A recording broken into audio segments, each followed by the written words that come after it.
गेवलां मेडिकेल बेखेवगिरि हिसाबै उदालगुरि जिल्लानि सिङाव थानाय खाग्राबारि दख'रा दुलाराय बर' फरायसा आफादा देग्लाय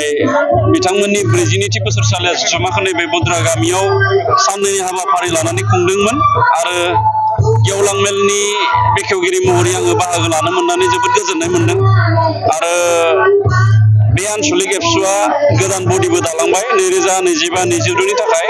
गोदान बडिनि गासैबो बिबानगिरि बिथांमोननो आंनिफ्राय हामलायथि जासिबाय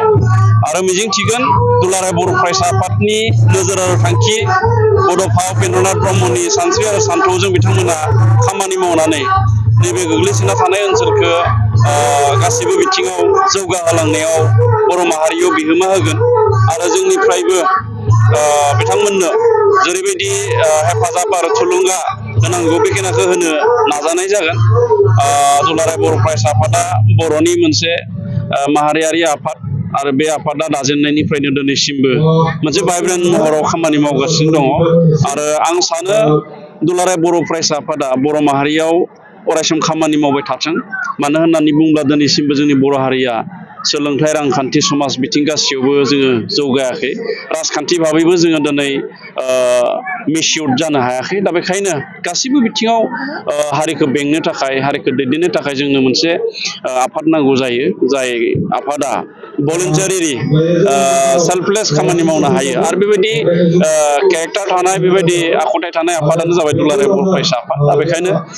दुलाराय बर' फरायसा आफादखौ बयबो अनसायनांगौ बयबो बिथांमोनखौ थुलुंगा होनांगौ आरो बयबो दुलाराय बर' फरायसा आफादनि जि खामानि मावनाय दांनाय बेजों बयबो सोलिनो हायो मोजां होननानै आं सानो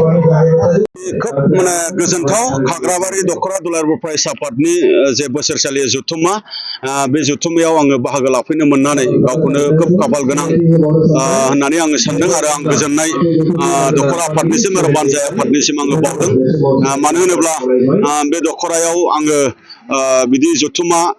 बाहागो लानाय दिनैनि जोङो नैथि खेब आङो बाहागो लानो मोनबाय आरो बे दख'रानि सिङाव रायजो राजाफोरनि जिखिनि मोनसे बाहागो लानाय खोब माने सांग्राङै माने बाहागो लानायखौ आङो दिनै नुदों आरो मोनफ्रोमबो गामियाव जे दुलाराय बर' फरायसा आफादनि मोनसे दालाय आफाद दङ बियो खोब जोंनि थाखाय गोग्गाथाव बिथांमोना दिनै बड'फानि सान्थौ आरो सानस्रि बेखौ गोबानानै बर'नि आसार खान्थि बर'नि हारिमु बर'नि राव आरो बर'नि थुनलाइ आरो बर'नि जेनाखि सोलोंथाइ बेखौ जौगाहोनांगौनि थाखाय मुखुबै खामानि मावबाय थादों बेनि थाखाय आङो बिथांमोननिसिम आङो रोजा रोजा साबायखर बावदों बेखौनो खाबु लानानै जोंबो दुलाराय बर' फरायसा आफादा दुलाराय बर' फरायसा आफादनि बड'फा गोजोनथायारि सोलायनाय मावथांखिनि गेजेरजों दिनै जोङो आइजो रांखान्थिखौ जों बोरै जौगाहोनो हायो बेनि थाखाय जे आइजो रांखान्थि जौगाहोनांगौनि थाखाय जे बिथांमोननि माने सांग्रांथिनि बाथ्रा दिनै जोङो सावरायनाय जादों आरो जे जोंनि लाइमोनफोरनि जे सोलोंथाइ जौगानाय बे बिथिङैबो जोङो दिनै माने सावरायनाय जादों जिहेथु आदब आरो गुन गोनां सोलोंथाइनि बे मोनसे हाबाफारि जे हाबाफारिनि गेजेरजों फरायसाफोरनो जोङो दिनै मटिभेसन बा केरियार काउन्सिलिं बा दिनै टेलेन्ट सार्च एग्जाम बायदि मैया खुंनाय जायो आरो बे बड'फा गोजोनथायारि सालायनाय मावथांखिनि गेजेरजोंनो जोंनि हा हुखौ जोङो बोरै रैखाथि होनो जे हा हुखौ रैखाथि होनो थाखाय जोंहा 6 सिडुलनि मोनसे होनाय आयेन दङ ट्राइबेल बेलेन्स ब्लकनि जोंहा मोनसे होनाय आयेन दङ आरो फरेस्ट रुल्स एक्टनि मोनसे माने होनाय आयेन दङ बेजोंनो लोगोसे वाक कालसारखौ लाखिनानै जोंनि हा हुखौ जोङो बोरै प्रडाक्टिभ मोनसे एक्टिभिटियाव जोङो दिनै माने सोलायनो हायो जि हाबाफारिफोराव जोंनि बेखार माने सुबुंफोरा माने बेस्थ' जानो हायो बा रांखान्थि आरजिनो हायो बा लाइभलिहुडनि थाखाय बियो मोनसे राहा जानो हायो बे बाथ्राफोरखौ लानानै जोङो दिनै गुवारै सावरायनाय जादों लोगोसेयै जे दिनै दुलाराय बर' फरायसा आफादा सोलोंथाइ आरो समाज बा गुबुन गुबुन हाबाफारि मावबाय थानायजोंनो समान समानै गोरोबथा मावफुंनायनि थाखाय जिखिनि दिनै जे गोरोबथानि मावखांनाय माखासे दफाफोर बेखौ फोरमायदों लोगोसे मावबावनो थानाय जेरै 125 आमेन्डमेन्ट बेनि गेजेरजों 20 आर्टिकेलनि गेजेरजों जे 6 सिडुलाव डाइरेक्ट फान्डिं फैनायनि बाथ्रा आरो कार्बि आंलंनि हाजोआरि थानाय बर'फोरखौ नोङो STH बानायनायनि बाथ्रा बा दिनै 125 आमेन्डमेन्टनि गेजेरजों बिटिआरखौ एक्ट खालामनायनि बाथ्रा बा अनुस्थान प्रतिष्ठान गायसननायनि बाथ्रा बे बाथ्राफोरखौ गुवार आरो गेबेङै जों मावबाय थानाय हाबाफारिफोरखौ जों दिनै रायजो राजाफोरजों जोङो फोरमायदों जथेस्थ' गोजोननाय मोनदों दिनै जों फैबाय थानाय समाव बर' हारिखौ गेरेमसा खालामनांगौनि थाखाय बड'फा उपेन्द्रनाथ ब्रह्मनि सान्थौ आरो सानस्रिखौनो जोङो मोनसे डाइरेक्सन लानानै आरो मोनसे माने लामा जोङो लानानै जोङो आवगायलांबाय थानांगोन अब्लानो बर' हारिया गेरेमसा हारि जानो हागोन जोंहा बेखौ मोनसे फोथायनाय दं। गोजोन्थों। खुलुमबाय बयनिसिमबो। खाग्राबारि दख'रा दुलाराय बर' फरायसा आफादा साननैनि हाबाफारि लानानै नैबे बुद्रागामि गुदि फरायसालिनि गेलेग्रा फोथाराव 7 आरो 8 बे साननैनि हाबाफारियाव खाग्राबारि दख'रा एबसुनि 42थि बोसोरसालिया जथुम्माखौ खोब गाजा गोमजायै मैयानिफ्राय खुंबाय आरो बे हाबाफारिखौ जों खुंनो मोननानै जोबोद गोजोननाय मोनदों। मानोना मैया फुंबिलिनिफ्राय जागायनानै माने बर' माहारि दानायाव लाइमोनफोरनि बिफाव बे सेमिनारनि बिथिंखौ लानानै जोङो बे बिथिंखौ बा बर' हारिखौ बोरै दानो लाइमोनफोरा बर' हारिनि सायाव लाइमोनफोरा बेसेबां माने खामानि मावनांगौ बेखौनो जों नोजोर बोनानै मैया बिनि सायाव जोङो मोनसे हाबाफारि लाबाय आरो बे हाबाफारियावनो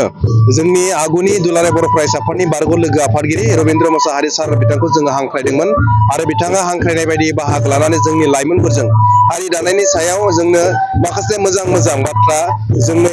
एडभाइस होलांदों आरो बिथांनि थाखाय जों साबायखर बावदों। बिनि उनाव जोंहा माने सानजौफु समाव 2:30 रिंगायाव जोङो हारिमु बादायलायनाय देंखो मुसेनै बे बादायलायनायखौ जों लादों आरो बेहाय अलरेडि रिजाल्टआ ओंखारबाय। 3 सुबुंखौ जोङो देंखो मुसेनि 3 माने पजिसन होनाय जाबाय। दा बेबायदिनो जोंनि माने फैबाय थानाय जेनेरेसनखौबो